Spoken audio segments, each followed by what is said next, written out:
Robin has been around for over 80 years, almost as long as his most famous crime-fighting partner Batman. Together, Batman and Robin are the most iconic comic book partnership of all time, and though there have been multiple versions of Robin, the core concept of the character remains the same. Robin is the young sidekick that brings light to the dark world of Batman.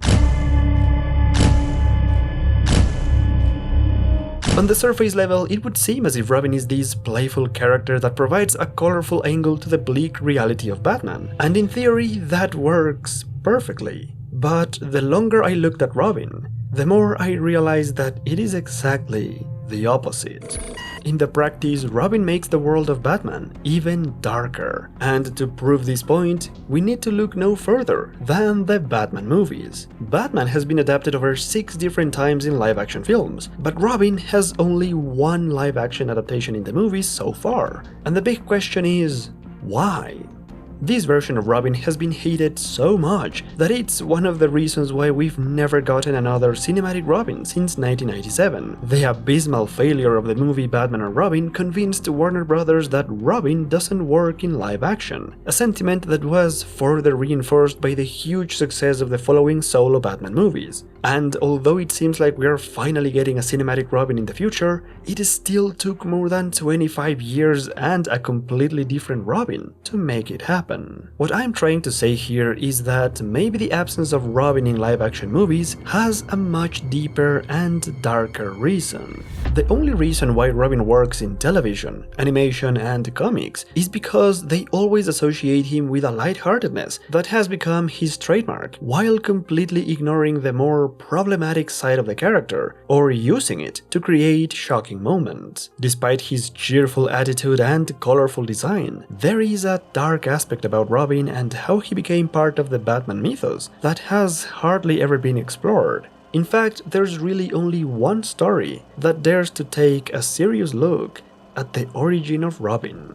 In 1999, writer Jeff Loeb and artist Tim Sale got together once again to create a sequel to their iconic Batman The Long Halloween, a story that is such a textbook on how to create dark and grounded Batman stories that it has worked as the blueprint and the main source of inspiration for some of the best modern Batman movies. So what better way to illustrate how a cinematic Robin could work in these kind of movies than by taking a look at The Long Halloween sequel, called Batman Dark Victory. For the longest time, I didn't really understand the meaning behind that title. It always seemed a bit random, though it sounded very ominous. Now, after revisiting the story once again, I finally realized what they meant by Dark Victory, and how that title shines a light on the dark side of Robin.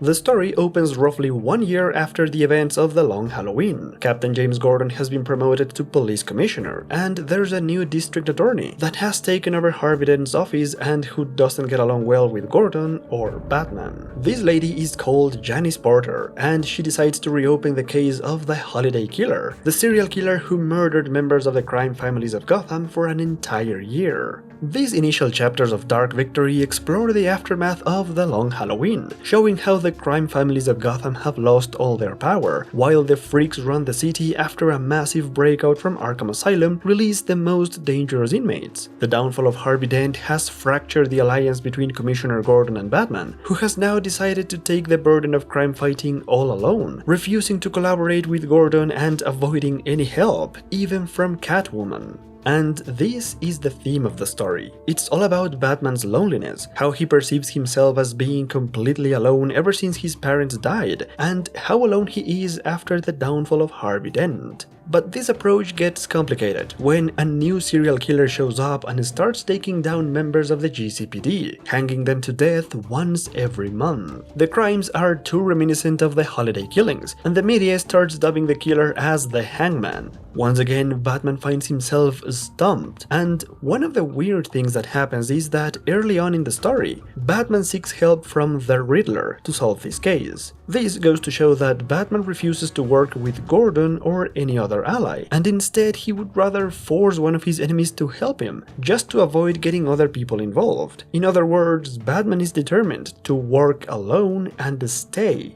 alone.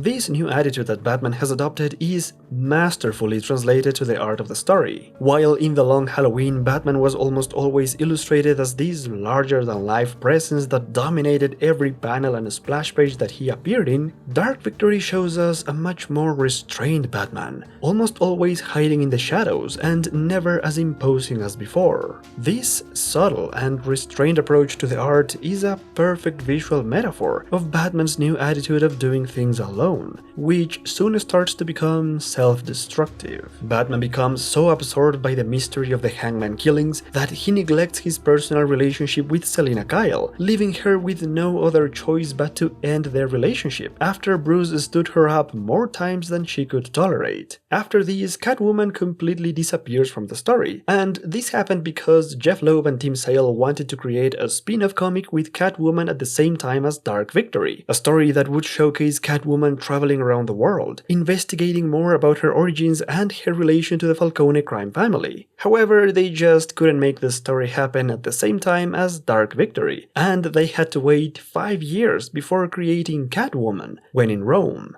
Anyways, the breakup with Selina sends Batman on a downward spiral as he becomes even more driven and obsessed, which causes him to make too many mistakes and clouds his judgment, keeping himself isolated and avoiding any help from anyone else, because the last time he did, he lost a very close friend. Meanwhile, the freaks have gotten stronger. Two-Face has become the leader of the lunatics, and in order to eliminate the remaining gangsters of the city, he has recruited the Joker, Solomon Grundy, Scarecrow, and Poison Ivy. He has stolen the dead body of Carmine Falcone and keeps it in a block of ice, courtesy of Mr. Freeze, and he is also using the new district attorney, Janice Porter, in order to achieve his ultimate goal. On top of all that, the Penguin has started moving into the Falcone territory, and the Hangman killings have continued every single month. Dark Victory carefully creates this impossibly dark situation, with things getting progressively worse before they get any better, and with a Batman who drives himself into exhaustion and becomes solitary, isolated, and ineffective.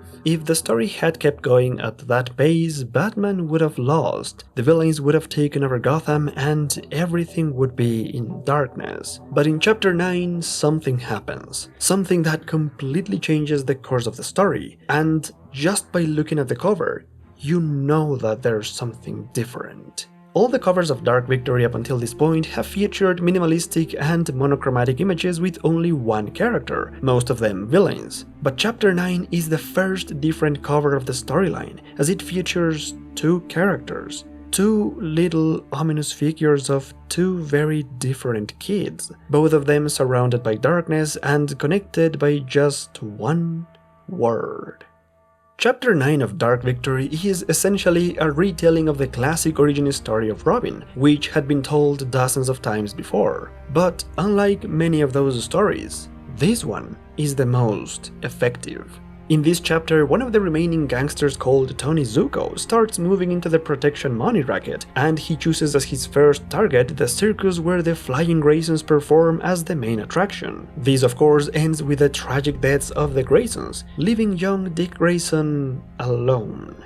And when Bruce sees the tragic scene with the boy and his dead parents, he not only sympathizes with him, but he actually sees himself going through that pain all over again, and that changes everything. The similarities between these two tragedies are essential to make Robin work. Dick Grayson has to be in a very similar situation as Bruce found himself when he was a kid in order for Robin to work. This is why a teenager or a young adult Dick Grayson, like in the movie, doesn't work, because then it doesn't make sense that Bruce would want to take him in, as he doesn't completely relate to that. By making Dick Grayson a kid, it allows Bruce to see himself reflected in the boy and understand the pain that he is going through, giving him a very powerful and emotional reason to take the boy. The night Bruce lost his parents, his entire world crumbled apart, and he was left all alone. By taking Dick Grayson, Bruce is trying to protect him from going through that same loss. He tries to help him deal with the grief of losing everything, and most importantly, Bruce is trying to prevent Dick from ever feeling that kind of loneliness. This is the positive side of Dick Grayson's origin story, and it could have been easily translated into the movies. Let's just say that, for the sake of argument, they wanted to introduce Robin in the upcoming sequel to The Batman. The first movie ended with the downfall of Carmine Falcone and the power shift in the criminal underworld of Gotham, which is exactly how The Long Halloween ends. The Batman 2 could start with the Penguin acting like in Dark Victory, taking over Falcone's criminal empire and going as far as stealing Falcone's body and keeping it on ice, which would allow them to introduce Mr. Freeze. Penguin and Freeze could form an alliance, and just like in Dark Victory, they could orchestrate a breakout from Arkham, releasing the Joker, Riddler, or even the new villains that have been rumored, like Hush or Clayface. And all of these with the same idea of creating an impossible challenge for Batman, who is also having a hard time trying to keep up with all of it, because he's doing it all alone. Catwoman left Gotham by the end of the first movie, so she would be out of the picture.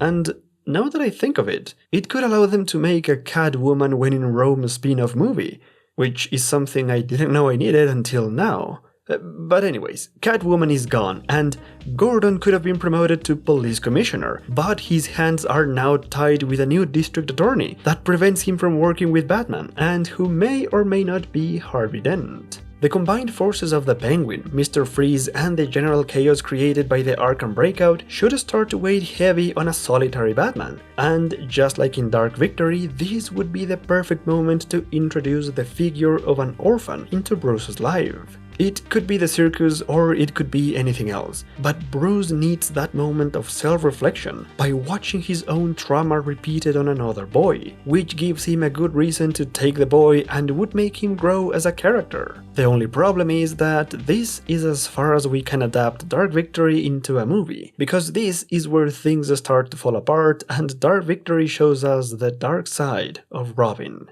Because you see, if Bruce really cared about protecting the boy and helping him overcome his trauma and all of those nice things, he would try to be there for Dick when he is the most vulnerable. The first days, the first week, the first month after the tragedy. But instead, Bruce keeps going out as Batman, obsessing over the Hangman killings and completely neglecting the boy that sorely needs a friend, a father figure, someone to be there for him more than anything else. Because there's a little boy up there who's just aching for some of that attention.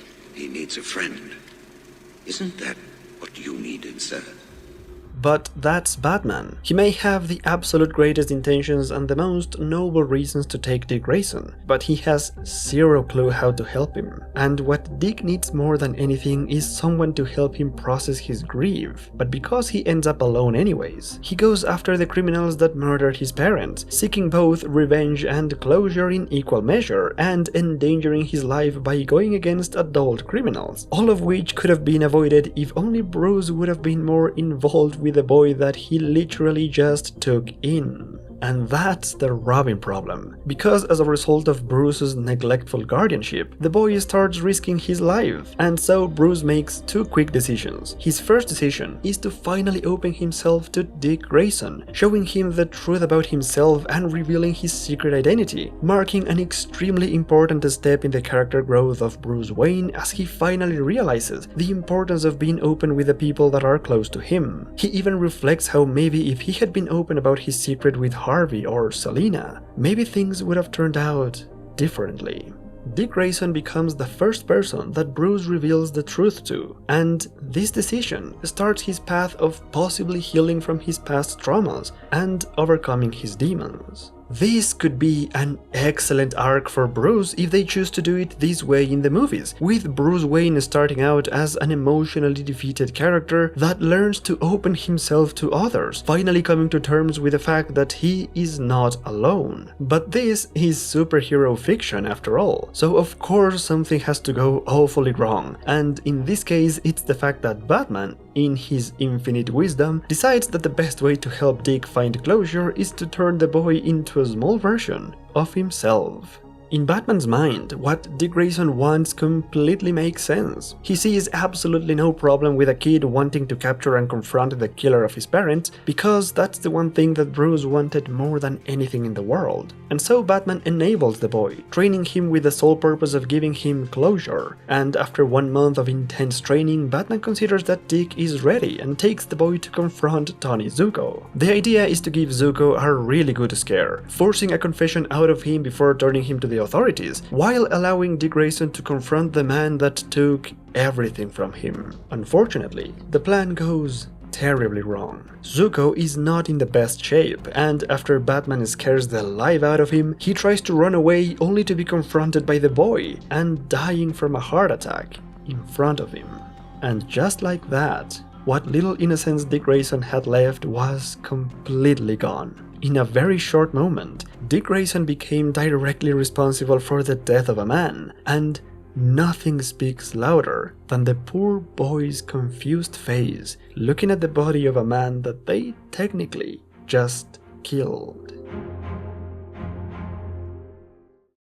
Robin was initially created in 1940 by writer Bill Finger and artists Jerry Robinson and Bob Kane. The idea behind Robin was to give Batman someone to talk to because he had been too much of a loner, and also to give the kids who read the Batman comics someone with whom they could identify with and relate to. Detective Comics number 38 is Robin's first appearance, where his origin story plays out pretty much the same as in Dark Victory, with the exception of two major differences. The first one being that it was Batman who approaches Dick Grayson after the tragedy at the circus and takes him to his secret base of operations, essentially recruiting the boy before revealing his secret identity. This detail remained unchanged for over 50 years until the story was updated in Batman the Animated Series, which took a much more serious and realistic approach to the story. Here it is Bruce Wayne who becomes interested in taking care of the boy. In Dark Victory, they decided to go the same way, because by modern standards, having a vigilante recruiting a kid into his crime-fighting mission doesn't make much sense. That's what is so complicated about Robin, because he was created as a character to provide entertainment for little kids. After the introduction of Robin to the Batman comics, the stories essentially became children's fantasy, where Robin provided exciting scenarios, going up against very real and dark dangers without anyone taking issue with it. It was a cathartic way to give children easy thrills and enjoyment that just doesn't work in modern times, when comics and movies are mostly aimed towards teenagers and adults. That's the reason why the current Robin in the comics, the one that they are bringing to live action in the future, is a murderous maniac, because the idea of an innocent circus boy who is taken into Batman's dark world just no longer works in the more grounded, dark and serious Batman mythos. And the second major difference in that origin story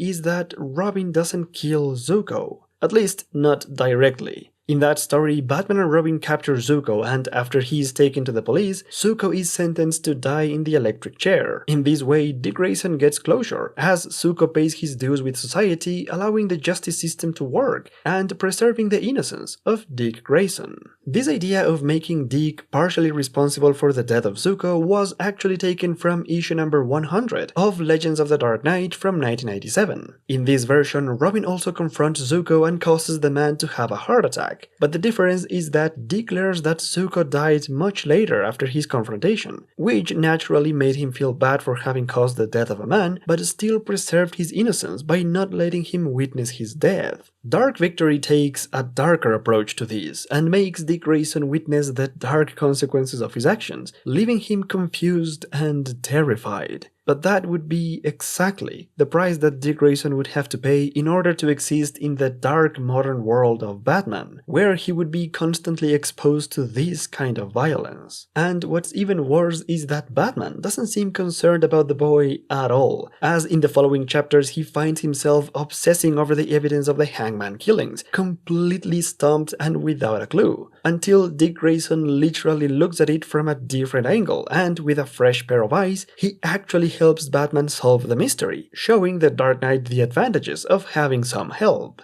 Dick Grayson is a walking contradiction, because on the one hand he can witness dark and terrible situations, and on the other hand he remains as bright and optimistic as ever. This is the image of Robin that DC Comics wants to maintain, as a character whose presence brightens the world of Batman. And to highlight this point, the cover art of the final chapter of the storyline represents this visually, by presenting both Batman and Robin, running towards the same goal in a completely white background. The cover for Chapter 13 marks a drastic contrast with the rest of the covers, all of which featured pitch black backgrounds, and having the last cover in white represents this idea that Batman's entire world gets a lot brighter thanks to Robin. In this chapter we see that it is Robin who starts naming the Batman things, as Bruce never had the intention of labeling or naming his things. But all of that changed when Dick Grayson entered his world. His childlike sense of wonder and his vivid imagination allows Dick Grayson to come up with names like the Batcave, or the Dynamic Duo, and all of the Bat stuff, which Batman himself later adopts, essentially becoming a brighter version of himself. And probably the best thing that Dark Victory does is that Batman himself doesn't want Dick as a partner. Although Dick really wants to join Batman, the Dark Knight refuses to let him be part of any more missions, telling him that he already avenged his parents and he should stop getting ideas.